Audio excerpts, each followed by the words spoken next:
see men as just these like beasts that want sex all the time, and women are just saying, you know, please love me. And so then, if you were a man, you wouldn't think that way.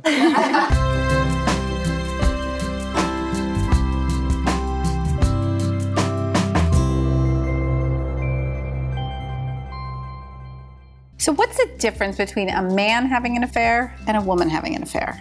Well, the big difference between it is why you had the affair. That's where the differences tends to show up. In both cases, a woman could have an affair. These are generalizations, but a woman can have an affair and a man can have an affair for the same reason, which is dissatisfaction in sex or emotional fulfillment at home. Okay, so that could be it. But quite often, men will have affairs just because of opportunity. There are men who love their wives, they have regular good sex with their wives, have no complaints with their wives, but they're out of town, the opportunity's there, they assume it's not going to hurt my wife's feelings, and they have a wonderful experience from their perspective. And they even feel like it enriches their sex drive. And that's quite common with guys. They thought she wasn't going to find out, and he did it. It's very easy for a man to have sex with somebody and not even know their name, not even care to see them again. And not to say the woman couldn't be in that situation, but it's very common for men. I would absolutely agree. I get men on the phone that are calling me and they've had a one-night stand and not the long affair.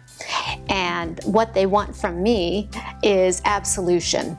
It's like I'm a priest. No, I'm not a priest. I'm a psychic. Yes, I am closer to God, but not really. But however, I think they just want to tell someone, and then they want to say, they almost want to tell their wives sometimes. And that's an interesting phenomenon for me because I don't really know. I just have to listen to what I hear. And sometimes it's yes, your wife can handle it, and sometimes no, it's, you know, either way, it's going to take some work because the trust, as we said, as trust has been broken. However, when women have affairs, in my experience, it's because they're looking for a lifeline out of the relationship. They are very dissatisfied and they're looking to someone else to say, get me out of this relationship. I'm looking for something new, and I want a new life. And I want to feel loved and admired and beautiful.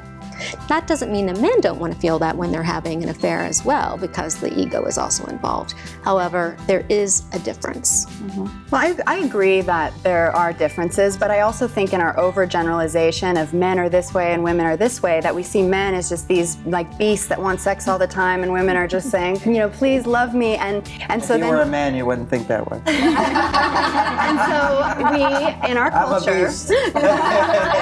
in our culture, we often see women as, oh, they don't have much sexual desire. And I think that's coming from a long history of sexual suppression of women, of sexual suppression of men and women, but particularly in the Victorian era, we look at medical textbooks that say that a healthy woman has no sexual desire. And we just know that this isn't true. And I feel like women are finding their sexual desire again. And I've known women that have had purely sexual affairs with men, and they say, I like the sex, and I like how it feels, and I like, he's different than this partner. I had a man the other day who was talking to me saying, I'm so over it. I know how to go into a bar. I know how to bring a woman home. I'm looking for real intimacy. I'm looking to have a family, to have children. And I think in our culture we go, I thought men just wanted sex. It's like, no, I think it'll soften how women relate to men if we remember that, no, they also want intimacy. They also want connection. They're dying to have kids and to take it to the next level. You're going to get bored of that kind of sex eventually. But I also think affairs are interesting this day and age, that we're really,